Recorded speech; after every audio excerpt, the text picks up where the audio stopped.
Hello বন্ধুরা, আপনারা সবাই কেমন আছেন? আশা করি সবাই খুব খুব ভালো আছেন। ভয়েস অফ রহিম চ্যানেলের পক্ষ থেকে আমি সুস্মিতা।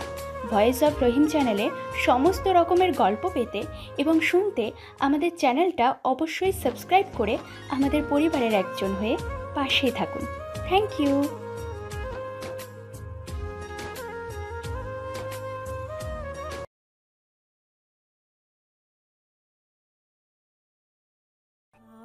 আমি মনা বলছি, এখনই আমার রুমে আসবে তুর্য? আমি কারো হুকুমের দাস নই। আমি কেন তোমার রুমে যাব? শরীরটা ম্যাচ ম্যাচ করছে, একটু মেসেজ করে দাও না তুর্য। তোমার শরীর আমি কেন মেসেজ করব? তুমি ভালোই ভালোই না আসলে তোমার প্রাণের দাদু আমার রুমের পাশে গভীর ঘুমে আচ্ছন্ন হয়ে আছে। বালিশ চাপা দিয়ে দিব নাকি? ফয়জুল খানের কথা মনে পড়তে ভয় পেয়েছে তুর্য। তুর্য আকুতি মিনতি করে বলে ওঠে, না মোনা, প্লিজ, তুমি দাদা ভাইয়ের কোনো ক্ষতি করবে না। আমি তোমার কথা মতন সব করব।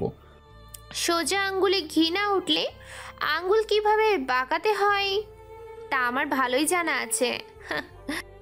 বলে শয়তানি হাসি দিল মোনা। একটু পরেই মোনার ঘরের দরজায় নক করলো তুর্য। দূর থেকে তুর্যকে দেখে চিন্তায় পড়ে গেল সানা। এ অসময়ে মোনার ঘরে তুর্যের কী কাজ? আর তুর্য তো মোনাকে দেখতে পারে না, তাহলে মোনার রুমেই বা কেন যাচ্ছে? আর যেটাকে সানা তার মনে সকল ধারণা ফেলে নিজের রুমে চলে গেল। মোনা দরজা খুলতে খুলতে তুর্যকে বলে উঠল, এসেছো তাহলে তুর্য?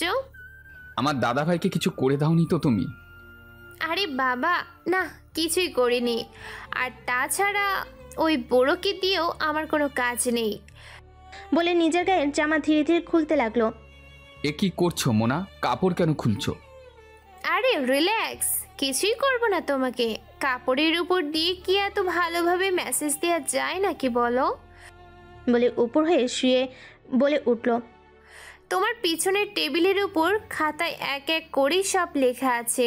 ওখানে যা যা লেখা আছে একদম তাই তাই করবে, না হলে আমি সবাইকে চিল্লিয়ে ডাকবো এই রুমে আর বলবো তুমি আমার সব কাপড় খুলেছ। আমার সাথে জোর করে অসভ্যতা আমি করার চেষ্টা করেছো, তখন সবাইকে তোমার কি হাল করবে সব বুঝতেই পারছো তো? প্লিজ এরকম কিছু করো না। আমি তোমার সকল শর্ত মানতে রাজি। তাহলে শুরু করো। তুর্য নিজের ইচ্ছার বিরুদ্ধে মোনার শরীর টিপতে শুরু করে আর বারবার পিছনের টেবিলের খাতা দেখে আসে। হঠাৎ তুর্যর খাতায় এমন কিছু দেখতে পায় যা দেখে তার মাথা ঘুরে ওঠে। মোনা, আমি এই কাজ করতে পারবো না। তাহলে আমি চিল্লিয়ে বাড়ির মানুষ জড়ো করি, কি বলো? আর তোমার প্রেমিকা যখন জানবে তুমি একটা মেয়ের ঘরে ঢুকে তার সাথে অসভ্যতামি করেছো, তখন সে কি আর তোমাকে ভালোবাসা দেবে তুর্য সোনা? তিনি কথা ভাবতেই তুর্যের বুকে ধক করে উঠল। তিনি তুর্যকে মেয়েলি ব্যাপারে খারাপ নজরে জানবে, এটা তুর্য কোনোদিনও সহ্য করতে পারবে না। আজ পর্যন্ত তুর্য কোনো মেয়ের দিকে খারাপ নজরে তাকায়নি। তুর্য সকল ভাবনে ফেলে মনে মনে বলে ওঠে, ইয়া আল্লাহ, এই পাপ থেকে, এই বিপদ থেকে তুমি আমাকে উদ্ধার করো। মাসাজ ক্রিম দিয়ে তুর্য খুব ভালোভাবে মোনার শরীর মাসাজ করছে। তুর্যের হাতের উষ্ণতায় মোনার খুব আরাম লাগছে। মোনা চোখ বন্ধ করে তুর্যের মাসাজ উপভোগ করছে আর মনে মনে ভাবছে, সামান্য জড়িয়ে ধরার জন্য তুই আমার গালে চড় মেরেছিলি না? সেই চড়ের হিসেব সুদে আসলে ফেরত দিব তোকে। সারা শরীর মাসাজ করার পর তুর্য পেছনের টেবিলের ওপর খাতাটা হাতে নেয়। সেখানে লেখা এনার ওয়ার খুলে বুকে মাসাজ করতে হবে। সেই লেখা দেখে তুর্যের মাথা ঘুরে যায়। এসব তুমি কি লিখছো মোনা? আমার দ্বারা এই কাজ কখনো সম্ভব না। ঠিক আছে, করো না। তাহলে আমি এইভাবে চিল্লি আর সবাইকে ডেকে বলি যে তুমি আমার ঘরে ঢুকে আমার উপর জোর জবরদস্তি করেছো। মোনার কথাই তুর্য প্রচুর ভয় পেয়ে যায়। ঠিক আছে মোনা, আমি করছি। তুর্য না চেতেও মোনার ধমকানিতে মোনার ইনার খুলে বুকে হাত দেয় আর সাথে সাথে মোনা চিৎকার করে কেঁদে ওঠে, প্লিজ হেল্প, কে কোথায় আছো? আমায় বাঁচাও প্লিজ। বলে দূরতে গায়ে টাওয়াল জড়িয়ে বাইরে বেরিয়ে আসে। এদিকে মোনার এমন অবস্থা দেখে তুর্য ভয়ে অস্থির হয়ে যায়। আসন্ন বিপদের কথা ভাবতেই তুর্যের চোখের কোণে জল জমা হয়ে যায়। এদিকে মোনার চিল্লানোর শব্দে বাড়ির প্রত্যেকটি সদস্য ড্রয়িং রুমে ভিড় জমায়। কি ব্যাপার মোনা, তোর এই অবস্থা কেন? আর তুই এভাবে কাঁদছিস কেন? বলে প্রত্যেকটা কাপড় দিয়ে সানা মোনার শরীর ঢেকে দেয়। কি হচ্ছে মা? এভাবে কাঁদছো কি জন্য? সব খুলে বলো। কান্নার চোটে কথা বলতে পারছে না মোনা, আন্টি ওই তুর্য ভাইয়া বলে কান্না ভেঙে পড়ল মোনা। কি করেছে ওই ছেলেকের বাচ্চা? তোলা ভাই তুর্য জোর করে আমার রুমে ঢুকে আমাকে রেপ করার চেষ্টা করেছে। মোনার কথা শুনে সকলে অবাক হয়ে যায়। তোর মাথা ঠিক আছে? কি বলছিস সব আবোল তাবোল? আমি মিথ্যা বলছি না আপু, তুর্য অনেক দিন ধরেই আমাকে খারাপ প্রস্তাব দিয়ে আসছে।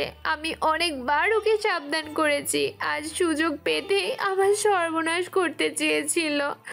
তুর্যের সম্পর্কে এ ধরনের কথা অবিশ্বাস্য, কিন্তু মনের কান্নার মিথ্যা বলে মনে হচ্ছে না। এদিকে ফয়জুল খান ঘুম ভেঙে কোনো মতে উঠে এসে জিজ্ঞেস করলেন, হয়েছে কি এখানে? এত চিৎকার চেঁচামেচি কিসের? আসুন বাবা আসুন, এসে দেখে যান আপনার আদরের নাতের কুকীর্তি। কি বলছো যাতা বৌমা?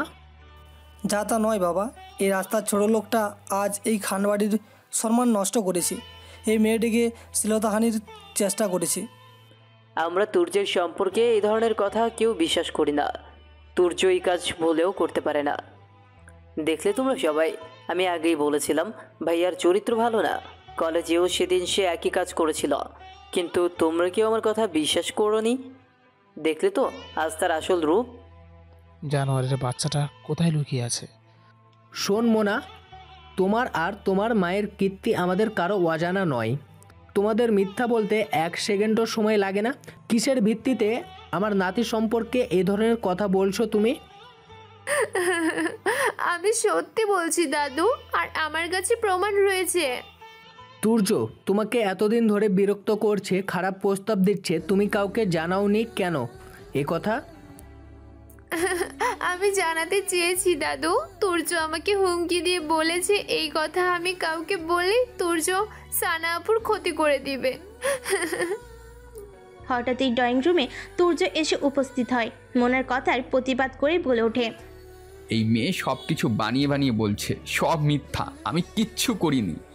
তুই কিচ্ছু না করলে একটা মেয়ে এমনি এমনি তোর নামে নোংরা নালিশ কি জন্য দেবে? বিশ্বাস করো মা, মোনা আপু অনেক দিন ধরেই আমাকে নানা কুপ্রস্তাব দিয়ে আসছে। আজও দাদুকে খুন করে দেবে বলে আমাকে ব্ল্যাকমেইল করেছে। চুপ করে থাকবি, একদম বেয়াদব ছেলে। একটা মেয়ে তোকে ব্ল্যাকমেল করে আর তুই তামাশা দেখিস? তুই দুধের বাচ্চা। যদি সব কিছুর প্রমাণ পাই না, একদম হাজতে ঢুকিয়ে ছাড়বো। খানবাড়ির ড্রয়িং রুমের চিল্লাচিল্লির শব্দে আশেপাশের মানুষসহ তিন্নির পুরো পরিবার এসে হাজির হয়। এই ছেলেটির চরিত্র মোটেও ভালো নয়, আমার কাছে সকল প্রমাণ রয়েছে দেখো, বলে হাতের মোবাইলে থাকা একটি ভিডিও সকলের উদ্দেশ্যে চালিয়ে দিল। ভিডিওতে দেখা যাচ্ছে তুর্য মোনার রুমে ঢুকে মোনার বুকে হাত দিচ্ছে। তিনি দৌড়ে এসে মোনার হাত থেকে ফোন কেড়ে নিয়ে ভিডিওটি দেখতে থাকলো। বিশ্বাস করো তন্নি, আমি কিচ্ছু করিনি, এখানে আমার কোনো দোষ নেই। দেখলি তো মা, আগেই বলেছিলাম এর সাথে মিশিস না। শুনিসনি আমার কথা? এবার হাতে নাতে প্রমাণ পেলি তো। আমি এসব বিশ্বাস করি না, এসব চক্রান্ত, সব সাজানো। বলে কাঁদতে কাঁদতে জ্ঞান হারালো তিনি বেগতিক অবস্থা দেখে তুর্য কেঁদে উঠল। তোমরা আমার কথা বিশ্বাস করো, আমাকে কঠিনভাবে ফাঁসানো হয়েছে, আমি কিচ্ছু করিনি। কাঁদতে কাঁদতে তুর্য মাটিতে হাঁটুকে বসে কাঁদতে থাকলো। সানা তুর্যের কাছে এগিয়ে গিয়ে বলে উঠল, আজকের এই দিন দেখার জন্য কি তোমাকে ছোট ভাইয়ের স্থান দিয়েছিলাম তুর্য? এভাবে বিশ্বাসঘাতকতা করে আমাদের আস্থা ভাঙলে, এই প্রতিদান দিলে তুমি আমাকে? ভাবি, সারা দুনিয়ায় মানুষ ভুল বুঝলেও তুমি তো আমাকে ভুল বোঝো না। আমি সহ্য করতে পারবো না। জাতপাতে ঠিক না থাকলে তো এমন চরিত্রহীন হবার অস্বাভাবিক কিছু নয়। আজ এই মুহূর্তে তুই এই বাড়ি থেকে চলে যাবি, আমরা তোর চেহারাও দেখতে চাই না আর। তোকে আমি একদম ছোট বয়সে রাস্তা থেকে কুড়িয়ে এনেছিলাম। বাড়ির প্রত্যেকটি সদস্যর কথার গ্রাহ্য না করে তোকে কোলে পিঠে করে মানুষ করেছিলাম। এ বাড়ির মেজ ছেলের সম্মান তোকে দিয়েছিলাম আমি। কখনো বুঝতে দেইনি তোকে যে আমরা তোর কেউ নই, কিন্তু তুই ঠিক তা প্রমাণ করে ছাড়লি। আসলে সত্যি কথা কি জানিস? পর পরই হয়, পর কখনো আপন হয় না। দাদু, তুমি আমাকে ভুল বুঝো না, আমাকে মিথ্যা ফাঁসানো হচ্ছে। তুই এই বাড়ি থেকে দূর হয়ে যা।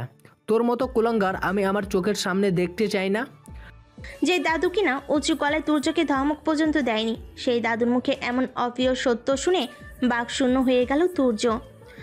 তার মানে বাড়ির সকলে এতদিন যা যা বলে এসেছে সবই সত্যি। আমি এ বাড়ির কেউ নই, আমি এ বাড়িতে পালিত সন্তান। তোমারে ছোট থেকে এত বড় করলাম দাদা ভাই, আজকের দিন দেখার জন্য আমাদের বড় মুখে এভাবে চুনকালি মাখিয়ে দিলে তুমি। তোমরা কেউ কেন আমার কথা বিশ্বাস করছো না? নিজ চোখে এত কিছু দেখার পরেও তোমাকে কি বিশ্বাস করব বাবা? মাঝখান থেকে আমার মেয়েটার জীবন নষ্ট করলে। আন্টি, আপনিও আমাকে দুশ্চরিত্র ভাবলেন? হঠাৎই আর্য পেছন থেকে তুর্যকে ঘুষি মারল। তুর্য মুখ থুবড়ে ড্রয়িং রুমের মেঝেতে পড়ে গেল। শালা ছোট লোক, আমার শালির সাথে নোংরামি বলে ইচ্ছে মতো মারতে লাগলো। ইচ্ছে মতো মেরে শরীরে চুনকালি মাখিয়ে বাড়ির বাইরে বের করে দে এই জানোয়ারের বাচ্চাটাকে। সানা আঁচলে মুখ লুকিয়ে কেঁদে চলেছে। নিজের সন্তান তুলো তুর্যের এমন কাজ আর মারধর কোনোটাই সে সহ্য করতে পারছে না। আর্য তুর্যকে মারতে মারতে একটা হাত ভেঙে ফেলল। ভাই, আমায় মেরো না, আমি কিচ্ছু করিনি ভাই, আমার মায়ের দিব্যি, আমাকে ছেড়ে দাও। হঠাৎই ইকবাল খান নিজের পায়ে স্যান্ডেল খুলে বেধড়ক পেটাতে পেটাতে বলে উঠলেন, যেখানে মায়ের ঠিক নেই সেখানে মায়ের নামে দিব্যি দেওয়া হচ্ছে। এবাড়ির সম্মান নিয়ে ছিনিমিনি খেলার স্বাদ তোকে আজ হাড়ে হাড়ে টের পাইয়ে দেব। হঠাৎই ফজল খান সকলের উদ্দেশ্যে হুঙ্কার ছেড়ে উঠলেন, আমি এই ছেলেটিকে এ বাড়িতে এনেছিলাম, সেজন্য আমি তোমাদের সকলের কাছে ক্ষমা ভিক্ষে চাচ্ছি। আজ আমি এই ছেলেটিকে বলছি দূর হয়ে যা এই বাড়ি থেকে, তোর ছায়াও এই বাড়ির ত্রিসীমানায় দেখতে চাই না। এত বড় অপবাদ দিও না দাদু ভাই, আমাকে বিশ্বাস করো তোমরা। নিজ চোখে সকল প্রমাণ দেখার পর আর কোনো বিশ্বাস অবিশ্বাস থাকে না তুর্য। তুর্যের আর্তনাদ ভরা কান্নায় আকাশ বাতাস ভারী হয়ে উঠল। আর জোর সূর্য মিলে টেনে হিঁচে বাইরে নিয়ে এলো তুর্যকে। কোনো দিন আমরা তোর চেহারাও দেখতে চাই না, আমরা আজ থেকে জানবো তুই মৃত। সকলের এমন কথাই কষ্টে বুকের ছাতি ভেঙে পড়ল তুর্যের। একদিন ঠিক তোমরা আমাদের ভুল বুঝবে, সেদিন আমাকে অনেক খুঁজবে কিন্তু কোথাও পাবে না। চোখের জল মুছে তুর্য কোনো মতে খুঁড়িয়ে খুঁড়িয়ে চলে গেল অজানা গন্তব্যে। খানবাড়ি আজ শান্ত, নিস্তব্ধ, নীরব, কোথাও কোনো শব্দ নেই। ইকবাল খান, জাহানারা, সূর্য আর মোনা হেসে চলেছে শুধু। যাক বাবা, অবশেষে আপদ বিদায় হলো। কাজটা কি সত্যি ঠিক হলো? ঠিক ভুল বুঝি না, একটা রাস্তার ছেলে এখানে থাকতো এটা ভেবে কেমন যেন দম বন্ধ লাগে। কলেজে বহু চালিয়েছে আমাকে, আর চালাতে পারবে না, আজ থেকে আমি মুক্ত। এই কাজ তোমার জন্যই সম্ভব হয়েছে আঙ্কেল আন্টি। দয়া করে আমার ব্যাংক অ্যাকাউন্টে মোটা অঙ্কের একটা অ্যামাউন্ট পাঠাবেন, না হলে মুখ খুলতে কিন্তু বেশি সময় নিব না। এদিকে তুর্য কোথায় যাবে, কি করবে কিছুই ভেবে পাচ্ছে না। অসুস্থ শরীর আর ভাঙা হাত নিয়ে ব্যথায় কাতরাতে কাতরাতে সে রাস্তায় হেঁটে চলেছে। হঠাৎই ফজলুল খানের পার্সোনাল ডক্টর তুর্যকে দেখে ফেলে। আরে এটা ফজলুল খানের মেজনাতি না? এই ছেলে রাস্তায় এভাবে ঘুরছে কেন? মনের কৌতূহল ধরে রাখতে না পেরে ডাক্তার সাহেব গাড়ি থামিয়ে ডেকে ওঠেন। ওই তুর্য, দাঁড়াও। রাস্তায় হঠাৎই নিজের নাম ধরে ডাকায় অবাক হয়েছে তুর্য। পিছন ফিরে ডাক্তারকে দেখতে পেয়ে খুঁড়িয়ে খুঁড়িয়ে এগিয়ে আসে। কি ব্যাপার তুর্য, তুমি এই রাস্তায় কি করছো, আর তোমার শরীরের এই অবস্থা কেন? তুর্যর কিছুক্ষণ আগের কথা মনে পড়তেই দুই চোখের কোণে অশ্রু ভিড় করে। ডাক্তারের প্রশ্নের উত্তর না দিয়ে নিরপেক্ষে অশ্রু বিসর্জন দিতে থাকে। ডাক্তার সাহেব বুঝতে পারেন যে ঘটনা তো কিছু আছেই বটে, তাই তাড়াতাড়ি করে বলে ওঠে, তুমি আমার গাড়িতে উঠো, তোমায় বাড়িতে পৌঁছে দিচ্ছি। বাড়ির কথা শুনে তুর্যের মরুভূমির মতো শুকনো বুকে খা খা করে ওঠে। আমার কোনো বাড়িঘর নেই ডক্টর, আমি ভিখারি, রাস্তার ছেলে, জাতপাতহীন এক দুশ্চরিত্র। এইসব কি বলছো তুর্য? জি ডাক্তার, ঠিকই বলেছি। এই বাড়িতে মানুষ আমাকে মিথ্যা অপবাদ দিয়ে মেরে ধাক্কা দিয়ে বের করে দিয়েছে। ফজলুল খানের বাড়ির মানুষ সম্পর্কে ডাক্তার সাহেবের ধারণা আছে, এরা বাহিরে এক, ভেতরে আরেক। ফজলুল খানের কাছ থেকে ডাক্তার সাহেব আগে শুনেছিল যে তুর্য তার আপন নাতি নয়, এজন্য বাড়ির মানুষ ছেলেটিকে অনেক অত্যাচার করে, সাথে ফজলুল খানকেও কথা শোনায়। মনের ভাবনা ফেলে ডাক্তার গাড়ি থেকে নেমে তুর্যর কাছে আসলেন। তোমাকে আমি ছোটবেলা থেকেই চিনি তুর্য, আমি জানি না ওখানে কি হয়েছে, আর জানতেও চাই না। তুমি দ্রুত আমার সাথে চলো, তোমার শরীর থেকে রক্ত ঝরছে, তোমার চিকিৎসা প্রয়োজন। তুর্য আর কথা না বাড়িয়ে ডক্টরের গাড়িতে উঠে বসে। ডক্টর সাহেব দ্রুত গাড়ি ড্রাইভ করে হসপিটালের উদ্দেশ্যে রওনা দেন। এদিকে সানার ফজল খান কিছুতেই শান্তি পাচ্ছে না। তুর্যের চোখ মুখ দেখে আর কাকুতি মিনতি শুনে তাকে পুরোপুরি নির্দোষ মনে হয়েছে। তাহলে মনেই বা কোন দুঃখে তুর্যকে ফাঁসাতে যাবে? সানু মনের ভাবনা ভাবতে ভাবতে মোনার রুমের সামনে এসে দরজা নক করলো। দরজা খুলে মোনা অবাকের স্বরে জিজ্ঞেস করলো, আপু তুই এইখানে? আমি তুর্যের অসভ্যতমের ভিডিওটা আরেকবার দেখতে চাই। দেখে নে, ইচ্ছে মতো মন ভরে দেখে নে। যত দেখবি ততই শুধু ঘৃণাই করবি। মোনা কাঁদো কাঁদো মুখে সানার দিকে মোবাইল এগিয়ে দিয়ে বলে উঠল, আগে যদি বুঝতে পারতাম তোদের বাড়িতে বেড়াতে এলে এইভাবেই সব কিছু খোয়াতে হবে, তাহলে আর কোনো দিনও আসতাম না রে আপু। সানা মোনার কথার কোনো উত্তর না দিয়ে ফজল খানের কক্ষে চলে যায়। এদিকে ফজল খান ও তুর্য যাবার পর অসুস্থ হয়ে বিছানায় পড়েছেন। বুকের ব্যথায় কোনোভাবে উঠে দাঁড়াতে পারছে না। দেখলে হারুন, যাকে নিজের আদর্শে এত বড় করলাম সে আজ এত বড় অকর্ম করে ফেললো। আপনার কি বিশ্বাস হয় মালিক যে তুর্য এই কাজ করেছে? চোখের সামনে সবাই তো দেখলো হারুন, বিশ্বাস না করে আর কি উপায় আছে? অনেক সময় আমরা সত্য মিথ্যা গুলিয়ে ফেলি মালিক। ওদের কথার উপর ভিত্তি করে তুর্যকে বাড়ি থেকে বের করে দেওয়া ঠিক হয়নি। ছেলেটির চোখে মুখে নির্দোষের ছাপ স্পষ্ট দেখেছে। এদিকে তিনি তার নাওয়া খাওয়া ভুলে পাগলের মতো হয়ে গিয়েছে। আপু প্লিজ তুই খেয়ে নে, কান্না বন্ধ কর। তোর এরকম অবস্থা আমরা সহ্য করতে পারছি না। তোর কি বিশ্বাস হয় তুর্য সত্যি ওই নোংরা মেয়েটার কাছে গিয়েছে? আমার চাইতে তুর্য ভাইয়াকে তুই ভালো চিনিস। যে তুর্য আমার হাতটা ধরতে 10 বার পর্যন্ত ভাবে, সে কিভাবে ওই নোংরা মেয়ের রুমে যায়? ছেলের চরিত্র ভালো না, আগেই বলেছি। এসব 2 টাকার ভিখারির চিন্তা বাদ দিয়ে নাওয়া খাওয়া শুরু কর, না হলে আমার চাইতে খারাপ কেউ হবে না বলে দিলাম। আহা, দেখতেই পাচ্ছ মেয়েটা কষ্ট পাচ্ছে। এখানেও এসে এরম না করলে পেটের ভাত হজম হচ্ছে না তোমার? আমি 100% শিওর তুর্য এই কাজ করেনি, ওকে ফাঁসানো হয়েছে। আমি তুর্যের কাছে যাব, আমাকে এক্ষুনি তুর্যের কাছে নিয়ে চলো। তুর্য ভাইয়াকে ওরা বাড়ি থেকে বের করে দিয়েছে আপু। ভাইয়া কোথায় গিয়েছে আমরা কেউ জানি না, আর ফোনটাও বন্ধ তার। এদিকে সানা মোনার থেকে ফোন এনে ভিডিওটি ভালোভাবে চালিয়ে দেখছে। স্লো মোশনে ভিডিওটি চালাতে সানার ভুরু কুঁচকে যায়। তুর্য বারবার পিছনের টেবিলের ওপর থেকে খাতা নিয়ে কি দেখছে এভাবে? না না, ভেতরে অবশ্যই ঘাপটা রয়েছে। আমাকে সব ভালো করে বুঝতে হবে, জানতে হবে। সানা পরপর 3-4 বার টেনে টেনে ভিডিওটি দেখে যা বোঝার বুঝে গেল। সানা দৌড়ে মোবাইল ফোনটি নিয়ে ফজল খানের রুমে চলে আসে। অনেক বড় সর্বনাশ হয়ে গেছে দাদু, আমরা জেনে বুঝে ভুল করে ফেলেছি। কি ব্যাপার নাথ বউ, তুমি এভাবে কাঁদছো কেন? তুর্য নির্দোষ দাদু, ওকে মিথ্যা অপবাদ দিয়েছে আমার বোন। আমাকে আপনি শাস্তি দিন দাদু, না হলে কিছুতেই আমি শান্তি পাবো না। বড় অন্যায় হয়ে গেছে তুর্যের মতো নিষ্পাপ ছেলের উপর। কি বলছো এসব পাগলের মতো? আমি ঠিকই বলছি দাদু। তারপর সানা তার হাতে থাকা ফোন থেকে ভিডিওটি চালিয়ে ফজল খান এবং হারুন চাচাকে দেখালো। আমি আগেই বলেছিলাম তুর্য দাদা ভাই এমন কাজ করতেই পারে না। এত বড় ভুল আমার দ্বারা কিভাবে হলো নাথ বউ? আমি আমার দাদা ভাইকে মিথ্যে অপবাদে বাড়ি থেকে বের করে দিলাম। এই পাপ কিভাবে মুছবো আমি? আপনি যেখান থেকে পারেন তুর্যকে খুঁজে আনার ব্যবস্থা করুন দাদু, আমি নিজে ওর কাছে ক্ষমা চাইব। তুমি আগেই কাউকে কিছু বলো না নাথ বউ। পাপ যেহেতু আমি করেছি, পাপের প্রায়শ্চিত্তও আমি করব। এদিকে সূর্যের রুমে গোপন বৈঠকের আয়োজন করেছে জাহানারা। সেখানে উপস্থিত হয়েছে আর্য, সূর্য, ইকবাল খান আর জাহানারা নিজে। দেখলে মা, মোনা আপু ঠিক সময় এসে কিভাবে পল্টে নিতে যাচ্ছে। আগে বলেছিলাম এসব 2 টাকার মেয়ে এত বড় প্ল্যানে সামিল করো না। শুনলে না আমার কথা? এত কথা বলার সময় এখন না। বাবা যেহেতু সম্পত্তি লিখেই দিচ্ছে, তবে আমরা মোনাকে কিছু টাকা দিয়ে মুখ বন্ধ করে রাখবো, ব্যাস। এই মেয়ে 2 দিন পর যে আমাদের ব্ল্যাকমেল করে আবার মোটা অঙ্কের টাকি দাবি করবে না, তার কি গ্যারান্টি? রাস্তার ময়লা সাফ করে ফেলাই উত্তম মা, এসব নিয়ে তুমি ভেবো না। ওই নর্তকী মোনাকে কীভাবে পথ থেকে সরাই, সময় এলে দেখতে পাবে। মেয়েটাকে এখন কিচ্ছুটি বুঝতে দেওয়া যাবে না। ওর সাহায্য ছাড়া আপদ বিদায় করতে পারতাম না। আপাতত মোনার মুখ বন্ধ রাখতে না হলে দিয়ে দাও। জাহানার কথার সম্মতি প্রকাশ করে সবে হাহা করে হেসে উঠল। ওই ভিখারিটা থাকলে বিশাল টাকার একটা সম্পত্তি পেয়ে যেত। মাছের কাঁটার মতো এতদিন ছেলেটা গলায় বিঁধেছিল, এখন অনেক হালকা লাগছে।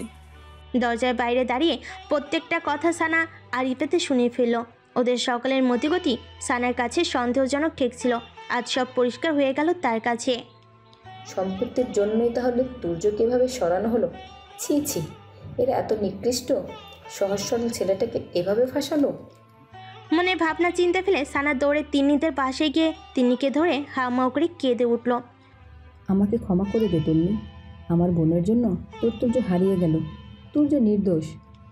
আমি জানতাম ভাবি, তুর্য কখনো এমন নোংরা কাজ করতে পারে না। আমি খুব ভালো করে চিনি আমার তুর্যকে, কিন্তু সেদিন কেউ বিশ্বাস করেনি আমার কথা। আমরা সবাই তুর্য ভাইকে ভুল বুঝে অনেক কথা শুনিয়ে ফেলেছি। তুর্য ভাইয়া কোথায় আছে ভাবি? আমি নিজে গিয়ে ভাইয়ের কাছে ক্ষমা চাইবো। তোমার বোন এই সহজ সরল ছেলেটার এত বড় ক্ষতি কিভাবে করতে পারলো সানা? সাথে আমার মেয়ের জীবনটাও নরক করে দিল। যেভাবেই হোক তুর্যকে এই বাড়িতে ফিরিয়ে এনে ওর প্রাপ্য সম্মান ওকে দেওয়া হবে আন্টি। সানা চোখের জল মুছে তিন্নিদের বাড়ি থেকে বেরিয়ে এলো। খান বাড়িতে ড্রয়িং রুমে এসেই মোনার চেহারা দেখে রাগে হিতাহিত জ্ঞান হারিয়ে ফেলো সানা। কোনোভাবে নিজেকে কন্ট্রোল করতে পারল না সে। সাপটে মোনার গালে এক চর বসিয়ে দিল সানা। চরের দাপট সামলাতে না পেরে মেঝেতে পড়ে গেল মোনা। দুষ্টটা কোথাকার, নিজের বোনের শ্বশুর বাড়িতে এসে নষ্টামি করতে লজ্জা করলো না তোর? আপু, তুই আমাকে মারতে পারলি? কি করেছে আমি? তুই এই জানোয়ারদের সাথে মিশে তুর্যকে মিথ্যা অপবাদে বাড়ি থেকে বের করে দিয়েছিস। সকল প্রমাণ আছে আমার কাছে। বলেই মোনার চুলের মুঠি ধরে আরও কয়েকটা ঘা লাগিয়ে দিল।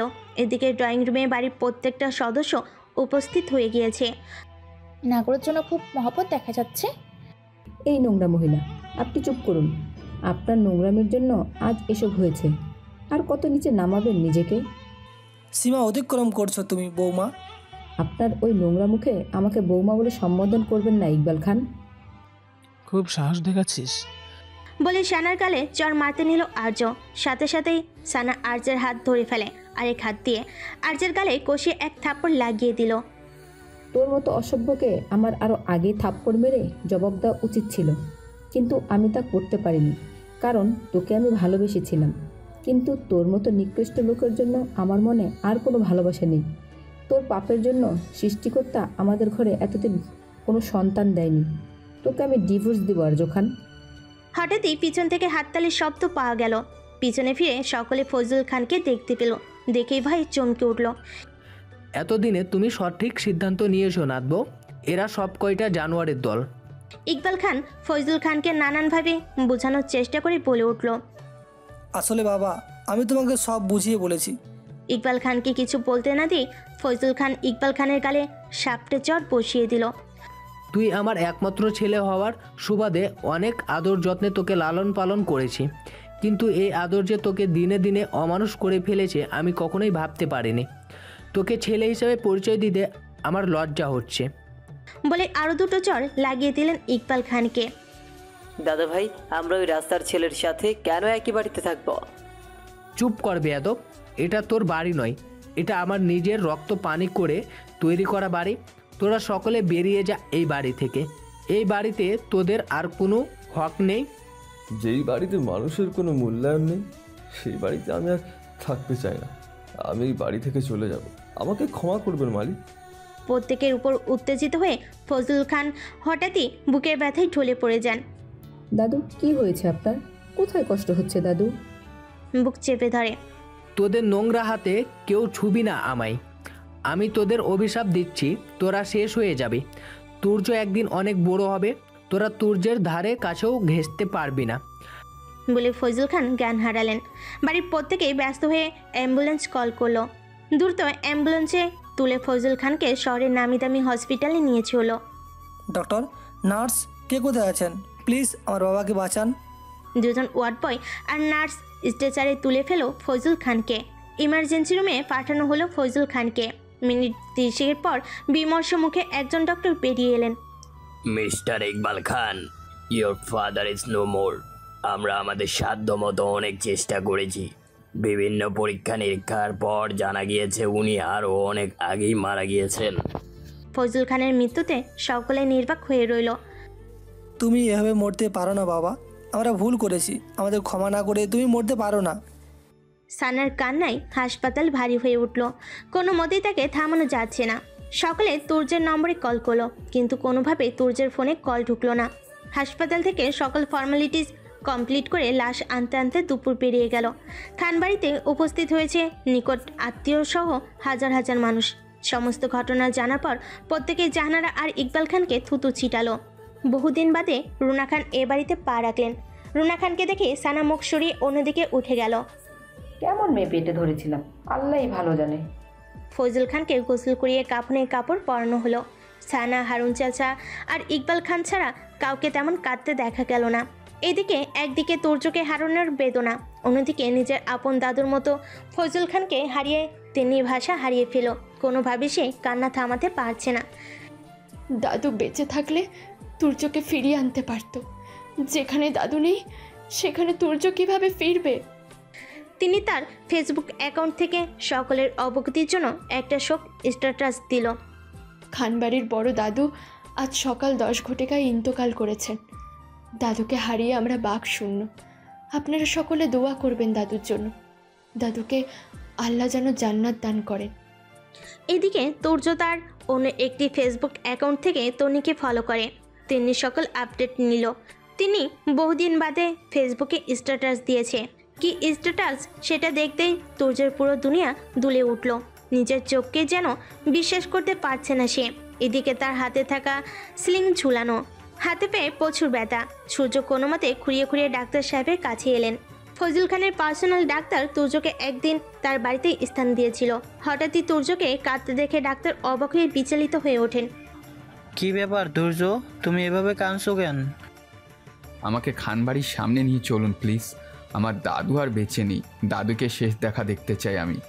ফজল খানের মৃত্যুর কথা শুনে ডাক্তার সাহেব খুব মর্মাহত হলেন। কোনো মতে তুর্যকে সামলে গাড়ি করে ছুটে চললেন খানবাড়ির সামনে। এদিকে ফজল খানকে খাটিয়ে তোলা হয়েছে কবরে নেওয়ার জন্য। মানুষ মরে গেলে সকলের যেন একটাই চিন্তা, কখন লাশ দ্রুত মাটি দেওয়া যাবে। এত আদরের ভালোবাসার মানুষের দম ফুরালে লাশ হিসেবে গণ্য হয়। দামি নরম তুলতুলে খাটছের স্থান হয় তার মাটির শক্ত বিছানায়। তুর্যকে গাড়িতে রেখেই ডাক্তার সাহেব খান বাড়িতে প্রবেশ করলেন।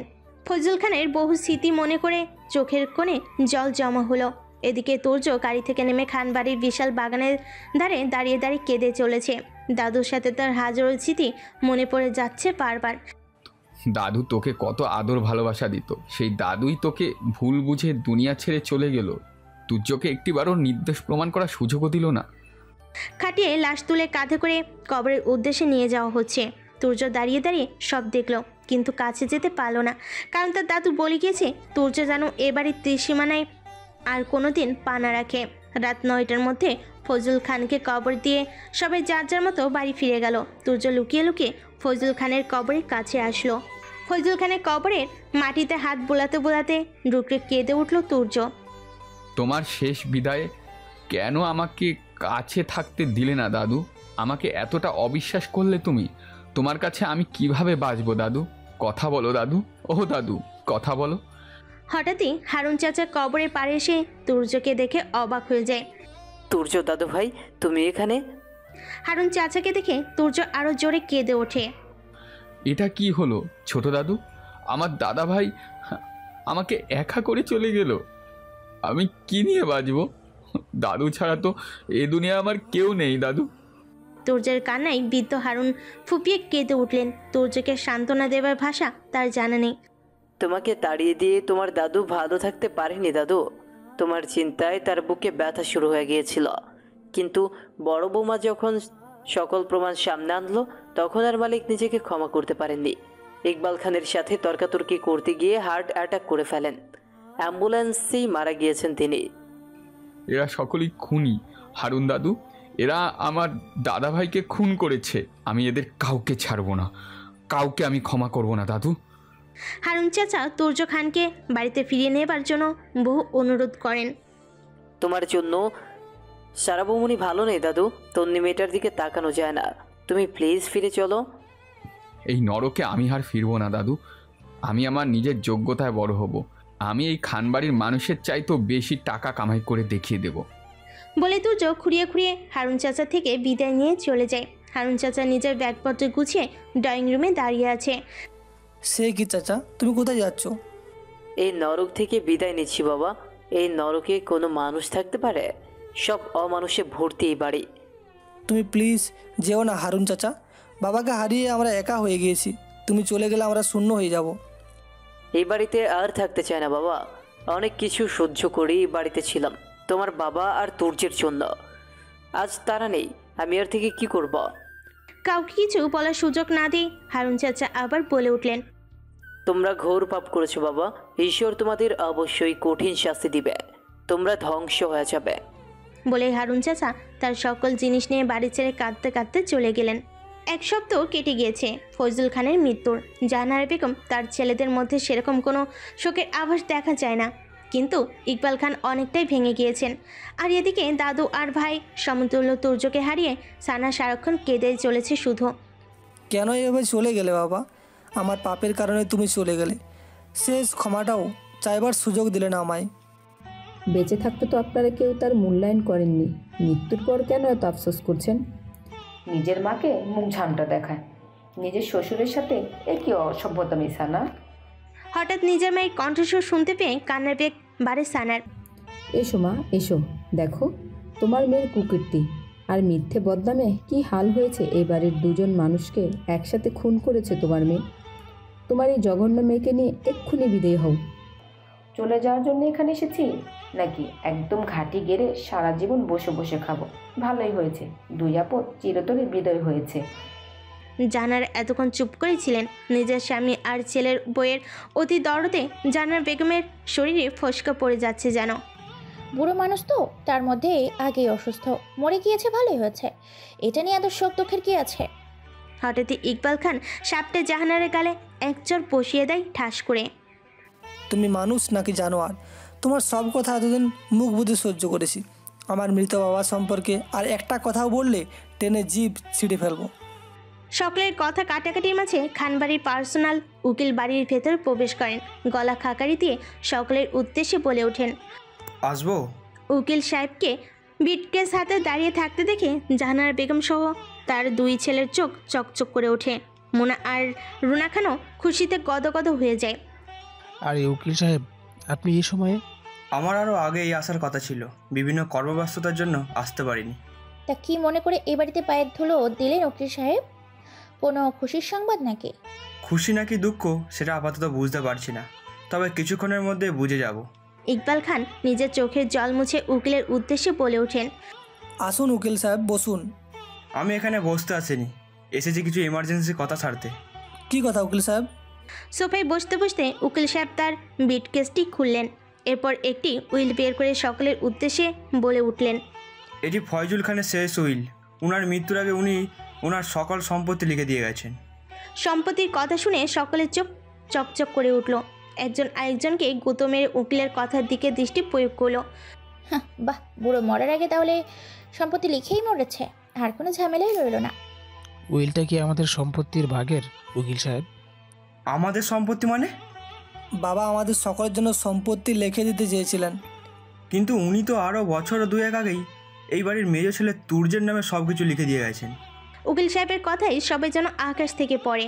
সকলে বাকশূন্য হয়ে উকিলের দিকে তাকিয়ে থাকে। আপনার মনে হয় কোথাও কোনো ভুল হচ্ছে উকিল সাহেব? না, আমার তো ভুল হবার কথা না। এই যে দেখুন উইল, চাইলে আপনারাও পড়ে দেখতে পারেন। আর্য দৌড়ে এসে উকিলের হাত থেকে উইলটা এক প্রকার কেড়ে নিয়েই পড়তে শুরু করলো। আমি আমার অস্তবর সমস্ত সম্পত্তি সজ্ঞানে আমার নাতি তুর্যের নামে লিখে দিলাম। তুর্য ছাড়া আর কেউ এই সম্পদ ভোগ করতে পারবে না। এই কথা শুনে জাহানারের গলা শুকিয়ে যায়। শেষ পর্যন্ত ভিখারিটাকে বুড়োটা সব দিয়ে দিল।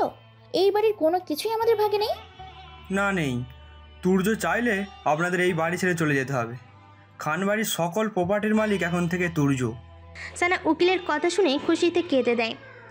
দাদু, আপনি পৃথিবীর সবচেয়ে ভালো কাজটাই করে গিয়েছেন। এসব কিছু মোনা আর রুনা খান দাঁড়িয়ে দাঁড়িয়ে দেখছিল। হঠাৎই মোনা বলে ওঠে, বললেই হলো নাকি সব কিছুর মালিক তুর্য, চাইলেই তো উইল বদলানো যায়। উকিল সাহেব মোনার কথায় হা হা করে হাসলেন। এরপর মোনাকে কঠিন সুরে বললেন, আপনি কে তা আমি জানি না, জানার আগ্রহও নেই, কিন্তু আমার মনে হচ্ছে আপনি খুব কুটিল প্রকৃতির মেয়ে মানুষ। মেয়ের এমন অপমানে রুনা খান কিছু বলতে নেবে তার আগে সূর্য বলে ওঠে, উকিল সাহেব, কোনোভাবে কি তুর্যের নাম পরিবর্তন করে আমাদের নাম বসানো যায় না? হ্যাঁ, অবশ্যই আপনাদের নাম বসানো যাবে। উকিলের মুখের কথা শুনে সকলের চোখ চকচক করে ওঠে। আসলে উকিল সাহেব, ছেলেটি আমাদের কেউ নয়, বাবা রাস্তা থেকে তুলে এনেছিলেন। আপনি প্লিজ ওই ছেলের নাম পাল্টে সব কিছু আমাদের নাম করে দেন। ওই ছেলেটিকে ডাকুন। ওই ছেলেটি না স্বাক্ষর দিলে সম্পত্তির কানাকড়িও আপনারা কেউ পাবেন না। তুর্যের স্বাক্ষরের কথা শুনে সকলের পায়ের নিচে মাটি সরে গেল। কোথায় পাবে তারা তুর্যকে, যে তুর্যকে মিথ্যা অপবাদে ঘাড় ধাক্কা দিয়ে ইচ্ছে মতো মেরে এ বাড়ি থেকে বের করে দেওয়া হয়েছে, সেই তুর্যকে কোথায় পাবে? তুর্য মনে মনে প্রতিজ্ঞা করে নিয়েছিল যেভাবে হোক সে কোটিপতি হয়ে প্রতিষ্ঠিত হয়ে খান বাড়ির মানুষকে চোখে আঙ্গুল দিয়ে দেখিয়ে দিবে সে কোনো ভিখারি রাস্তার ছেলে নয়। হয়েছেও তাই। কেটে গিয়েছে চোখের পলকে 5টি বছর। সেদিনে সেই ছোট্ট তুর্য আজ 29 বছর বয়সের তাগড়া যুবক। সে এখন আর সাধারণ কোনো ছেলে নয়, সে এখন তুর্য চৌধুরী নামে পরিচিত, শহরের সবচেয়ে নামকরা বিজনেসম্যান। চৌধুরী গ্রুপ অ্যান্ড কোম্পানির মালিক তুর্য চৌধুরী, যাকে সবাই এক নামে চেনে। তুর্য চৌধুরী টাকার ক্ষমতার কাছে খানবাড়ি কিছুই না। পুরো খানবাড়ি সহ তাদের সমস্ত প্রপার্টি এক চুটকিতেই কিনে নেবার ক্ষমতা রয়েছে তুর্যের। মনে মনে হয়তো আপনারা ভাবছেন হঠাৎই তুর্য কিভাবে রাতারাতি এমন কোটিপতি হলো, তাই তো? ওই যে ডাক্তার সাহেব তুর্যকে আশ্রয় দিয়েছিল, মনে আছে? তার একটা ডাউন লস মার্কেটে কাপড়ের বিজনেস ছিল। তুর্য সেই কোম্পানিকে তার শ্রম আর বুদ্ধির জোরে 2 বছরের মধ্যে প্রচুর লাভবান করে ফেলে। শুধু তাই নয়, সেই প্রফিটের টাকা দিয়ে তুর্য আরেকটি কোম্পানি কিনে ফেলে, সেটাও অনেক লাভবান হয়। সেই ডাক্তার সাহেবের ছেলে রুদ্র আর তুর্যর কঠিন পরিশ্রমে আজ শহরের চৌধুরী অ্যান্ড কোম্পানির রাজত্ব করে বেড়াচ্ছে। ডাক্তার সাহেব খুশি হয়ে দ্বিতীয় কোম্পানিটা তুর্যকে সাথে সাথে লিখে দিয়েছিলেন। তুর্যকে নিজের ছেলের মতো ভালোবাসেন ডাক্তার সাহেব। রুদ্র আর তুর্য তার কাছে অনেক আদরের। খাতা কলমও তিনি তুর্যকে নিজের ছেলে হিসেবে পরিচিত দেন। এদিকে খানবাড়ির সকলে হন্য হয়ে তুর্যকে খুঁজে চলেছে। আর্য বিভিন্ন পুলিশ ইনভেস্টিগেশন এর মাধ্যমে তুর্যর খোঁজ চালিয়ে যাচ্ছে, কিন্তু ফলাফল শোনো। কোথাও তুর্যকে খুঁজে পাওয়া যাচ্ছে না। ছেলেটা গেল কোথায়? অনেক খোঁজ নিয়েছি বাবা, ছবি ছাপিয়ে ওয়ান্টেড পোস্ট সহ দিয়েছি, কিন্তু কেউ খুঁজে পাচ্ছে না। চেনা পরিচিত সকলের মাধ্যমে এমন কোনো জায়গা বাদ রাখিনি বাবা। আমার মনে হয় ভিখারিটা মরে গিয়েছে। যেই মার ওকে মারা হয়েছে সেই মারে বেঁচে থাকা মুশকিল। মরে গিয়েছে ভালোই হয়েছে, সম্পত্তি নিতে আসবে না। জানার কথায় সকলেই আশ্বস্ত হয়, কারণ তুর্য বেঁচে থাকলে এতদিন সম্পত্তির ভাগ নেবার জন্য চলে আসতো। তা নাহলেও ফজল খানের মৃত্যুতে ঠিক আসতো। যেহেতু এর কোনোটাই হলো না, তার মানে সে বেঁচে নেই। কিন্তু উকিলের কথা অনুযায়ী এই বাড়িতে থাকতে পারলেও ব্যাংকে জমানো 1টি টাকাও তারা কেউ খরচ করতে পারবে না। শোনো সূর্য, অনেক আরামে খেয়েছো, আর হবে না। সম্পদ বলতে আমাদের কিছুই অবশিষ্ট নেই। তাই বলছি কোনো কাজ খুঁজে নাও, চাকরি করো। নিজেদের কোম্পানি ফেলে মানুষের ওখানে কেন চাকরি করব বাবা? কারণ কোম্পানির সকল লাভ লস তুর্যের অ্যাকাউন্টে গিয়ে জমা হবে। সেখান থেকে একটা টাকাও তুমি বের করতে পারবে না, কারণ অ্যাকাউন্ট লক। আমার ছেলে এসব করতেই পারে না। ও কোনোদিন কষ্ট করেছে নাকি? তাই নাকি? তাহলে নিজের ভাইদের কাছ থেকে নিজের ভাগের সম্পত্তিটা লিখে এনো, তারপর নিজের ছেলেদের বসিয়ে বসিয়ে খাইয়ে দিও। মা, এখন জেদাজেদির সময় নয়। আমাদের প্রচুর ক্রাইসিস চলছে। ভেতরে শেষ হয়ে গেলেও বাইরে মানুষকে কিছুই প্রকাশ করা যাবে না। তাই বলছি, দয়া করে মুখ বন্ধ রাখো। আমার মুখ না হয় বন্ধ করলি, নিজের বউটাকে কি করবি? আমার বউ সম্পর্কে আর কোনো কথা তোমার থেকে শুনতে চাই না মা, প্লিজ। এমনিতে অনেক চিন্তার মধ্যে আছি, দয়া করে সংসারে নতুন কোনো অশান্তি এনো না। ছেলের এমন অপমানজনক কথাই লজ্জে লাল হয়ে যায় জাহানারা। যে ছেলে মায়ের ভক্ত ছিল, সেই ছেলে এখন কথায় কথায় মুখে জবাব দেয়। এদিকে সানা আর তিনি বসে আছে, তিনি অচয় কেঁদে চলেছে। তুর্য যাবার পর থেকে এই কান্না শুরু হয়েছে, এখনো তিনি নিজেকে সামলে উঠতে পারেনি। এভাবে কাঁদিস না তন্নি, তুর্য ঠিক ফিরে আসবে। তুর্য তোকে বলে এতদিন থাকতে পারবে না। তুর্য আমাকে ভুলে গিয়েছে ভাবি, না হলে ও এতদিনে ঠিকই ফিরে আসতো। তুর্যকে ছাড়া আমার নিঃশ্বাস নিতে অনেক কষ্ট হয় ভাবি। মনে অনেক কষ্ট নিয়ে ও বাড়ি ছেড়ে চলে গিয়েছে। আমরা সবাই ওকে অবিশ্বাস করেছি। সেই অভিমানে ও আমাদের সাথে যোগাযোগ বন্ধ করেছে। ও আমাকে একটা কল তো করতে পারতো, আমার একটা খোঁজ নিতে পারতো। আমি তো ওকে কখনো ভুল বুঝিনি, আমার ভালোবাসার কোনো দামই সে দেয়নি। সানা কোনো রকম তিন্নিকে সান্ত্বনা দিয়ে উঠে চলে যায়। যে আগুন দীর্ঘ 5 বছর ধরে বুকের মাঝে চলছে তা কি আর সান্ত্বনায় নিপে? অফিসের কাজে তুর্য একদিন একটা গ্রামে যায়, আর সেখানে তাদের বাড়ির পরিচিত হারুন চাচাকে দেখতে পায়। হারুন চাচা রাস্তার মাটি খোঁড়ার কাজ করছে। এই বয়সে বুড়ো মানুষটার এমন কঠিন অবস্থা সহ্য করতে পারল না তুর্য। গাড়ি থেকে নেমে ডেকে উঠল, দাদু তুমি এখানে? হারুন চাচা প্রথমেই তুর্যের বেশভূষা থেকে চিনতে না পারল, পরে ঠিক চিনে ফেলে। তুর্য দাদু ভাই, তুমি এখানে? তোমাকে কত খুঁজেছে কিন্তু কোথাও তোমায় পাইনি। তুমি কোথায় হারিয়ে গিয়েছিলে? অভিমান করে অপমান করে লুকিয়েছিলাম দাদু, কিন্তু তোমাকে অনেক খুঁজেছি, কোথাও পাইনি। ও বাড়িতে খোঁজ নিয়ে জেনেছি অনেক আগেই তুমি এ বাড়ি ছেড়ে চলে এসেছো। ওটা বাড়ি নয় দাদু ভাই, ওটা নরক। আর নরকে কি করে মানুষ থাকতে পারে? বলে হু হু করে কেঁদে উঠলেন বৃদ্ধ হারুন। আমি তোমাকে পেয়েছি দাদু, আমি আর তোমাকে ছাড়ছি না। তুমি আমার সাথে চলো। আমি আর রাস্তার ছেলে নই এখন দাদু, আমার নিজের বাড়ি গাড়ি অনেক কিছু আছে, কোনো কিছুর অভাব নেই। কি যাবে তো আমার সাথে? হ্যাঁ দাদু ভাই, আমি অবশ্যই যাব, আমি যাব তোমার সাথে। এরপর হারুন চাচার সাথে কথা বলে তুর্য ওই বাড়ির সম্পর্কে অনেক কথা জানতে পারে। সম্পত্তি যেসব তুর্য নামে সেসব জানতে পারে। ফজল খানের ভালোবাসায় তুর্যের চোখের জল আর বাদ মানে না। তিনি আর সানা ভাবির হাসির কলরবে ধ্যান ভেঙে যায় তুর্যে। আমাকে ভুলে তোমরা কত হ্যাপি আছো ভাবি, তন্নি। তোমাদের প্রতি আমার কোনো অভিযোগ নেই, তোমরা ভালো থাকো, আমি দূর থেকে এটাই চাইবো। কিন্তু তোমাদের ছেড়ে আমি ভালো নেই। বিয়ে বাড়িতে মেয়ের পক্ষের কিছু আত্মীয় স্বজনের মধ্যে থেকে একটা ছেলে হঠাৎই তিন্নির কাছে চলে আসে। বাগানে এত সুন্দর ফুল ফুটে আছে অথচ মালি নেই, বিষয়টা খুব খারাপ লাগছে দেখতে। সুযোগ দিলে মালি হতে চাই আপনার বাগানের। বাগানের মালি একজনই ছিল, সারা জীবন সেই থাকবে। কষ্ট করে আপনার আর মালি হতে হবে না। কোথায় সেই ভাগ্যবান মালি? দু চোখে তাকে দেখে ধন্য হতে চাই। মালি হারিয়ে গেছে বলে চোখে জল মুছতে মুছতে এক কোণে গিয়ে দাঁড়ায়। তিন্নির আর ওই ছেলেটির সব কথা তুর্য শুনতে পায়। এতদিন যে তুর্য বিনা কারণে তিন্নিকে ভুল বুঝেছিল তা নিমিষেই ভেঙে যায়। তনির মায়াবী কষ্টের জর্জরিত মুখশ্রী দেখে তুর্যের বুকে কষ্টের ঢেউ জমতে থাকে। তনিকে একটু জড়িয়ে ধরার জন্য তুর্যের শূন্য হৃদয় খা খা করে ওঠে। নিজের অজান্তে সে তনিকে এতগুলো বছর ধরে কষ্ট দিয়ে এসেছে। তনিকে কখনো তাকে ক্ষমা করবে? এদিকে রুদ্র তিন্নির কাছে কোনো পাত্তা না পেয়ে আবার মনের কাছে আসে। ইচ্ছে করে মোনার সাথে ফ্লাইটিং শুরু করে। মিস মোনা, আপনি অনেক হট। আপনার সিল্কি চুলগুলো ছুঁয়ে দেবার জন্য মন ব্যাকুল হয়ে যাচ্ছে আমার। রুদ্রের মুখে এমন কথা শুনে থার্ড ক্লাস মোনা রুদ্রের গায়ে ঢলে পড়তে চায়। মোনা ঢলে পড়তে নিলেই রুদ্র নিজেকে সাইড করে ফেলে। এসব দৃশ্য দেখে তিনি রাগে হিংসে ফুঁসতে থাকে। নির্লজ্জ ছেলে একটা, যে এখানে পাত্তা পায়নি অমনি অন্য মেয়ের কাছে চলে গিয়েছে। হ্যাঁ, তিনি রুদ্রের এমন আচরণে আরো কঠিন রূপ ধারণ করে। রুদ্র যখন বুঝতে পারে অবস্থা বেগতিক, তখন মোনাকে বলে ওঠে, আসলে আপনাকে ইউজ করে ওই মেয়েটাকে পড়াতে চাইছিলাম।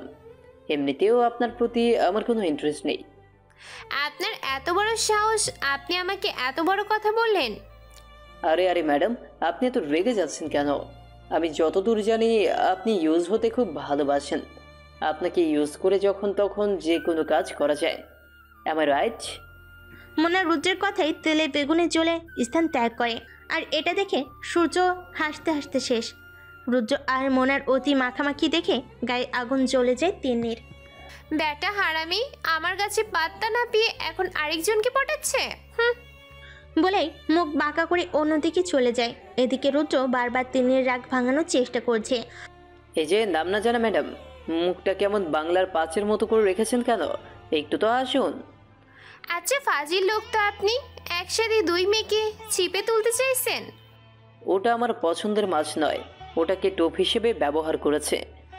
তো পছন্দের মাছটা কে শুনি? আপনি কেশবতী। প্রথম দেখাতেই আমি আপনাকে ভালোবেসে ফেলাচ্ছি, যাকে লাভ অ্যাট ফার্স্ট সাইট বলে সবাই। এইসব প্রেম ভালোবাসায় এই তিন্নি বিশ্বাসী নয়। ওকে ম্যাডামের নাম তাহলে তিথি? তো তিন ম্যান আপনি কি বিয়েতে বিশ্বাসী? হুম। রুদ্র সাথে সাথেই হাঁটু গেড়ে বসে পকেট থেকে একটা রিং বের করে বলে ওঠে। আপনি কি আমার বউ হবেন তিন্নি? রুদ্রর প্রপোজ দেখে তিন্নির চোখের বড় বড় পাপড়ি চাপটে মাথা জাগায়। হ্যাঁ, আমি আপনার বউ হতে চাই। এদিকে ফুচকার পার্লার শেষ করে সানা আর তিন্নি আইসক্রিম পার্লারের সামনে এসে দাঁড়ায়। এই মামা, দুটো ভ্যানিলা কাপ আইসক্রিম দেন তো। জি ম্যাম, এক্ষুনি দিচ্ছি। আইসক্রিম ওলার কণ্ঠটা সানের কাছে খুব পরিচিত লাগলো, তবুও সেসবে পাত্তা না দিয়ে আইসক্রিমের জন্য অপেক্ষা করতে লাগলো। এই নিন ম্যাম আপনাদের আইসক্রিম। সানা হাত বাড়িয়ে আইসক্রিম নেবার আগে আইসক্রিমের চামচ নিচে পড়ে গেল। ছেলেটি সেটা তুলে দাঁড়াতে তার মুখে থাকা দাড়ির এক কোণা খুলে গালে ঝুলে রইল। তিনি আর সানা অবাক হয়ে আইসক্রিম ওলার মুখের দিকে তাকিয়ে রইল। এরপর সানা হাত বাড়িয়ে আইসক্রিম নিতে গিয়ে আইসক্রিম ওলার হাতের দিকে নজর দিল। আইসক্রিম না নিয়ে চোখের জল ছেড়ে দিল সানা। খপ করে আইসক্রিম ওলার হাত ধরে কাঁদতে কাঁদতে সানা বলে উঠল, তুর্য তুই? কী সব বলছেন ম্যাডাম? কে তুর্য? আমি কোনো তুর্য টুর্য নই, আমি আইসক্রিমওয়ালা। আমাকে তুই ফাঁকি দিতে পারবি না তুর্য। তোর আংটি দেখেই আমি চিনে ফেলেছি। এটা তো সেই আংটি যেটা দাদু তোকে কলেজের ভালো রেজাল্টের জন্য দিয়েছিল। এসব কি বলছেন ম্যাডাম আপনি? আপনার কথা কিছুই বুঝতে পারছি না। আর আমায় ফাঁকি দিস না, ছোট থেকে তোকে দেখে এসেছি আমি। তোকে চিনতে ভুল হবার কথা নয় আমার। তিনি হঠাৎই আইসক্রিমওয়ালা ছেলের অর্ধেক খুলে যাওয়া দাড়ি ধরে টান দিতে পুরো দাড়ি গোফ খুলে আসে। কেন এভাবে ধোকা দিচ্ছ আমাদের? কি অপরাধ করেছি আমরা তোমার? আমাকে এভাবে কেন কষ্ট দিচ্ছ তুর্য? হঠাৎই তনি জোরে জোরে চিলিয়ে তুর্যের নাম ধরে ডেকে ডেকে কেঁদে ওঠে। এদিকে রুদ্র তন্নির কান্নার অনুসরণ করে সামনে তাকাতেই চোখ ছানাপাড়া হয়ে যায়। সে জানে তুর্য বিয়ে বাড়ির কোথাও না কোথাও উপস্থিত হয়েছে, কিন্তু তাই বলে আইসক্রিমওয়ালার ছদ্মবেশে এসেছে ভেবে ঢোক গিল রুদ্র সব কিছু ফেলে তুর্যের কাছে এসে দেয়। তুই এই আইসক্রিমওয়ালার ছদ্মবেশে এখানেই ছিলে, আর আমি তোকে কোথায় কোথায় খুঁজে চলেছি। ছদ্মবেশ ছেড়ে এবার তো নিজের ফরমায় বস। আইসক্রিমওয়ালার পোশাক একটানে খুলে ফেললো তুর্য। ভেতর থেকে বেরিয়ে এলো দামি স্যুটবুট পরা অভিজাত্য রূপ, চুল কেটে জেল দিয়ে সেট করা, হাতে ব্যান্ডেড রোলেক্স ঘড়ি, জিম করা বডি। আগে তুর্য আর এই তুর্যের মধ্যে রাত দিন তফাৎ। এই কবছরে নিজেকে এভাবে বদলে ফেলেছে তুর্যকে এমন অবস্থায় দেখতে পেয়ে খানবাড়ির প্রত্যেকেই তুর্যের কাছে এসে ভিড় জমায়। তুর্য বাবা, তুই এখানে? আপনার বোধহয় কোথাও ভুল হচ্ছে ম্যাডাম, আমি আপনার পরিচিত কেউ নই। তুই আমাদের ক্ষমা করে দে তুর্য বাবা, আমরা তোর প্রতি অনেক অন্যায় অবিচার করে ফেলেছি। আপনারা খুনি, আমার দাদুকে আপনারা খুন করেছেন, আমি কখনোই আপনাদের ক্ষমা করব না। কি হয়েছে না হয়েছে সব ভুলে আমাদের ক্ষমা করে দে বাবা। তোমাদের দোয়ায় প্রত্যেকটা আঘাতের চিহ্ন আমার শরীরে এখনও রয়েছে। সেসব দেখলে আমার তোমাদের কুৎসিত রূপ চোখে ভাসে, মন থেকে কোনো ক্ষমা আসে না। ভাবিকে মাফ করে দে তুর্য, না বুঝে ভুল করে ফেলেছি। তোকে অবিশ্বাস করার শাস্তি তিলে তিলে পাচ্ছি, আর কষ্ট সহ্য হয় না। ক্ষমা করে দে ভাই। তুমি আমার কাছে কখনো ক্ষমা চাইবে না ভাবি। এই দুনিয়ায় তুমি আমার মায়ের মতন, আমি তোমাকে অনেক ভালোবাসি। আমার জন্য অনেক কষ্ট সহ্য করেছো তুমি, তোমার উপর আমার কোনো অভিযোগ নেই। তনি হঠাৎই তুর্যের শার্টের কলার খামচে ধরে। কেন এতদিন কাপুরুষের মতো লুকিয়েছিলে? কেন আমার ভালোবাসা নিয়ে খেলেছ? কি অন্যায় ছিল আমার? সবাই যখন তোমাকে অবিশ্বাস করে দূর করছিল, একমাত্র আমি তোমায় বিশ্বাস করেছিলাম। আমার এই অগাধ বিশ্বাসের এই প্রতিদান দিলে তুমি তুর্য। আমার কথাটা তো শুনবে তন্নি। কোনো বেঈমান স্বার্থপরের কথা শোনার ইচ্ছে আমার নেই। তুর্য তন্নির হাত ধরে কেঁদে বলে ওঠে, প্লিজ তন্নি, বোঝার চেষ্টা করো। আমি তোমাকে সবসময় ফলো করতাম, তোমার সকল খবর রাখতাম, কিন্তু তোমার সামনে দাঁড়ানোর সৎ সাহস আমার ছিল না। তোমার মতো প্রতারকের কাছ থেকে আর কোনো বানানো গল্প শুনতে চাই না আমি, বলে চোখের জল মুছতে মুছতে বিয়ের আসর ছেড়ে বেরিয়ে যায়। এদিকে খানবাড়ির প্রত্যেকের মনে একই প্রশ্ন ঘুরছে, তুর্য কিভাবে এত বড়লোক হলো? ভাইয়া, তুমি এত টাকা পয়সার মালিক কিভাবে হলে? কেন, তোর জ্বলছে? তোর সাফল্য জানার খুব আগ্রহ হচ্ছে বাবা। বাবা না ডেকে তুর্য চৌধুরী বলুন। আর আমি আমার এই সাফল্য পরিশ্রম আমার মেধা খাটিয়ে অর্জন করেছি। এই অমানুষগুলোর সাথে তুর্যর আর এক মিনিটও কথা বলতে ইচ্ছে করছে না, তাই তুর্য রুদ্রকে ডেকে উঠল। চল রুদ্র, এই নর্দমায় আমার দম বন্ধ হয়ে আসছে, বাড়ি ফিরতে চাই। তুর্য রুদ্রকে নিয়ে ভরা বিয়ের মজলিস থেকে যেতে নিলে সবে এসে বাধা দেয়, কিন্তু তুর্য সেসব তোয়াক্কা না করে বাইরে বেরিয়ে এসে তার দামি ব্র্যান্ডেড নিউ মার্সিডিস গাড়িতে উঠে চলে যায়। এদিকে তুর্যকে এমন রূপে দেখে মোনার চোখের ঘুম উড়ে গিয়েছে। কোনোভাবেই তুর্যের হট বডির কথা সে বলতে পারছে না। ইস, একবার যদি তুর্যকে ছুঁয়ে দেখতে পারতাম। কি স্মার্ট আর ড্যাশিং হয়েছে তুর্য। যেভাবেই হোক তুর্যকে আমার চাই। এরপর মোনা সূর্যের থেকে ঠিকানা নিয়ে তুর্যের অফিসে চলে আসে। হে দাঁড়ান, আপনি কে আর বসের রুমের দিকে যাচ্ছেন কেন? তোমার বসের অতি পরিচিত শুভাকাঙ্ক্ষী আমি। পিছন থেকে তুর্য, মোনা আর সিকিউরিটির সবগুলো কথা শুনে ফেলে। তাই নাকি? তুমি আমার শুভাকাঙ্ক্ষী? আবার কোনো প্ল্যান সফল করতে এসেছো টাকার বিনিময়? তুর্য, আমি আমার পূর্বের ভুলের জন্য তোমার কাছে ক্ষমা চাচ্ছি। আমি ভুল করেছি, আমাকে ক্ষমা করে দাও। ভালো এখান থেকে বেরিয়ে যাও, না হলে সিকিউরিটি দেখে ঘাড় ধাক্কা দিয়ে বের করে দেবো। মোনা হঠাৎই তুর্যের বুকে ঝাঁপিয়ে পড়ে কেঁদে ওঠে। প্লিজ তুর্য, আমি সত্যি লজ্জিত। তোমাকে দেখার পর আমার ঘুম হারাম হয়ে গিয়েছে। আমি কোনোভাবেই তোমাকে ভুলতে পারছি না। বেরিয়ে যাও এখান থেকে, নোংরা মেয়ে। ভবিষ্যতে আর কোনোদিন আমার কাছে ঘেঁষবে না, তাহলে এর পরিণাম ভয়াবহ হবে। এদিকে রুদ্র আর তিনি একটা রেস্টুরেন্টে বসে আছে। এভাবে লুকিয়ে দেখা করতে ভালো লাগে না তিন্নি। আমি তোমার বাড়িতে বিয়ের প্রস্তাব পাঠাতে চাই। আশা করি তোমার বাবা আমত করবে না। আমি চাই আগে তন্নি আপু আর তুর্য ভাইয়ের বিষয়টা সমাধান হোক, তারপর আমাদেরটা দেখা যাবে। তোমার বোন তো সেই খেপেছে তুর্যের উপর, তাহলে কিভাবে ওদের বিয়ে হবে? আমি সেসব জানি না। তুমি তুর্য ভাইকে বোঝাও, আমরা আপুকে ঠিক ম্যানেজ করে নিব। সানার কাছে বসে বসে তিনি কাঁদছে। যে ক্ষত ধীরে ধীরে শুকিয়ে যাচ্ছিল, হঠাৎ তুর্য ফিরে এসে কেন সেই ক্ষত আবার তাজা করলো ভাবি? ভুল তো মানুষেরই হয় বোন, আমরা তো কম অবিচার করিনি ওর প্রতি। তুর্যের হয়ে আমি তোর কাছে ক্ষমা চাচ্ছি, প্লিজ তুর্যকে ক্ষমা করে দে। তুমি যখন এত করে বলছো, আমি বিষয়টা নিয়ে ভেবে দেখবো ভাবি। তুর্যকে একটি রেস্টুরেন্টে ডেকেছে সানা। তন্নি অনেক ভেঙে পড়েছে তুর্য, আমি অনেক বুঝিয়েছি ওকে। তুই চাইলে আমি ওদের বাসায় বিয়ের প্রস্তাব পাঠাতে পারি। আমি তন্নিকে ছাড়া বাঁচতে পারবো না ভাবি, যেভাবেই হোক তন্নিকে পাওয়ার ব্যবস্থা করে দাও প্লিজ। এদিকে তন্নিদের বাড়িতে সানা আর ডাক্তার সাহেব বিয়ের প্রস্তাব নিয়ে এসেছে। তন্নির মা বাবা এক বাক্যে তন্নিকে তুর্যের কাছে দিয়ে দেবার জন্য রাজি হয়ে গেছে। আপনারা রাজি থাকলে আমি তিন্নি মামুনির সাথে আমার আরেক ছেলে রুদ্রর বিয়ে দিতে চাই। এ তো খুব আনন্দের সংবাদ। রুদ্রকে আমরা দেখেছি, তিন্নি রাজি থাকলে আমাদের কোনো আপত্তি নেই। ঠিক আছে মিস্টার ইরফান, আগে তন্নির আর ধৈর্যর বিয়েটা হোক, তারপর তিন্নি আর রুদ্রর বিয়েটা নিয়ে ভাবা যাবে। আজকে উঠি। সানা আর ডাক্তার সাহেব সকল আলাপ আলোচনা শেষ করে উঠে দাঁড়ালেন। এদিকে তুর্যের কাছে ইকবাল খান, জাহানারা, সূর্য আর আর্য বারবার ক্ষমা চেয়েছে। দুজন নরম মনের মানুষ বিদায় বারবার তাদের অপমান করে তাড়াতে পারছে না। তুর্য বাবা, তোর দাদু মরার আগে সমস্ত প্রপার্টি তোর নামে উইল করে দিয়ে গিয়েছিলেন। উকিলের থেকে উইল গ্রহণ করে আমাদের পাপ মুক্ত করে দে। আমার কোনো টাকা পয়সার প্রপার্টির প্রয়োজন নেই বাবা, আল্লাহ আমাকে অনেক কিছুই দিয়েছে।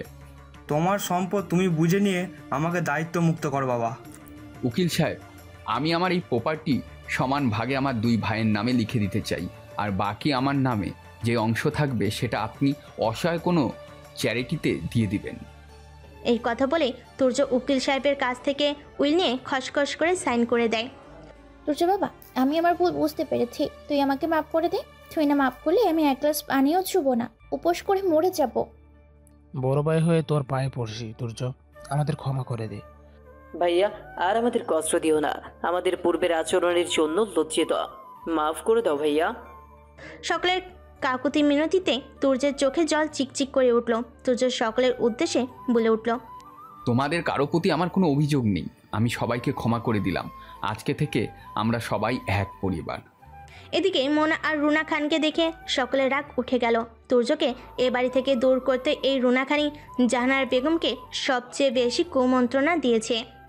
মা, আমি চাইবো তুমি তোমার মেয়েকে নিয়ে এ বাড়ি থেকে এক্ষণ এই মুহূর্তে বেরিয়ে যাবে। ভবিষ্যতে আর কোনোদিন মোনাকে নিয়ে বাড়িতে আসবে না। নিজের মাকে এভাবে বলতে পারলি তুই? হ্যাঁ পারলাম, এবার বিদেয় হও। হাত জোর করে বলছি, অনেক অশান্তি করেছো এই সংসারে, আর নয়। পেরিয়ে গিয়েছে 6 মাস। খানবাড়িতে তুর্যের এখন অনেক সমাদর। সকলেই তুর্যকে মেজো ছেলের মতো ভালোবাসে। আর্য সূর্য তুর্যকে নিজের ভাই বলে সকলের কাছে পরিচয় দেয় এখন। শুধু তাই নয়, তুর্য এ বাড়িতে ফিরে আসার পর খানবাড়িতে সবচেয়ে খুশির একটি সংবাদ এসেছে। আর সেই সংবাদটি হচ্ছে সানা দীর্ঘ সংসার জীবন পার করবার পর মা হতে চলেছে। এই সংবাদটি শুনে আর্য খুশিতে পাগল হয়ে সানাকে জড়িয়ে ধরে চুমু খেয়ে বলে ওঠে, সত্যি আমি এতদিন পাপী ছিলাম। আজ আমার মন মনে হচ্ছে ওপরওয়ালা আমার সকল পাপ ক্ষমা করেছেন। আজ তুর্যের বিয়ে। খানবাড়িতে আনন্দের আয়োজনে কানে কানে পূর্ণ। সূর্যের বিয়ের চাইতেও তুর্যের বিয়েতে ধুমধাম বেশি হচ্ছে। খানবাড়ির শেষ বিয়ে বলে কথা। তনিকে লাল টুকটুকে পুতুলের মতো লাগছে। বাড়ির সাজ গহনা আর লেহেঙ্গায় মোড়ানো হয়েছে তিন্নিকে। বাড়ির সাজ গহনা আর লেহেঙ্গায় মোড়ানো হয়েছে তনিকে। তনির সৌন্দর্যে তুর্য চোখই সরাতে পারছে না।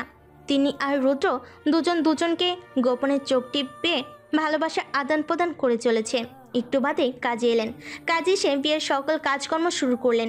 3 কবুল বলার মাধ্যমে তুর্য আর তন্নি পবিত্র বন্ধনে আবদ্ধ হলো। আজ থেকে কোনো বাধাই তাদের আলাদা করতে পারবে না। বাসর ঘরে বসে তন্নি তুর্যের জন্য অপেক্ষা করছে। আধা ঘন্টা পর রুমে তুর্য এলো। তুর্যকে দেখে লজ্জায় মাথা নিচু করে ফেলল তন্নি। তুর্য ধীরে ধীরে তন্নির সামনে এসে দাঁড়ালো। এরপর তন্নির লম্বা করে টানা ঘোমটাটা তুলে তন্নিকে বলে উঠল, তোমাকে অনেক সুন্দর লাগছে তন্নি। তোমার এমন আগুন ঝলসা রূপ দেখে আমার হার্ট অ্যাটাক হয়ে যাচ্ছে। তুমি একদম কথা বলবে না আমার সাথে। তুমি জেনে বুঝে আমাকে কষ্ট দিয়েছো। তোমাকে কষ্ট দিয়ে আমি মোটেও ভালো ছিলাম না তন্নি। আমি সারাক্ষণ তোমার ছবি দেখে কাটিয়ে দিতাম। তুমি যেখানে যেতে আমিও ছায়ার মতন তোমাকে অনুসরণ করতাম। কখনো তা তোমাকে বুঝতে দিইনি। তন্নি আহ্লাদি হয়ে তুর্যের গলা জড়িয়ে ধরে বলে উঠল, কথা দাও, আর কখনো আমাকে এভাবে ফেলে কোথাও যাবে না। তোমাকে হারিয়ে আমি অনেক কষ্ট পেয়েছি তুর্য। কথা দিলাম, দেহে এক বিন্দু শ্বাস থাকতে তোমাকে ছেড়ে কোথাও যাব না। তুর্যকে শক্ত করে জড়িয়ে ধরে তন্নি আবেশে চোখ বন্ধ করে ফেল। তন্নির কপালে গভীর চুমু এঁকে দিল তুর্য। দীর্ঘদিন পর দুজন ভালোবাসার মানুষ দুজনকে পেয়ে দুনিয়ার সব কিছু ভুলে গেল।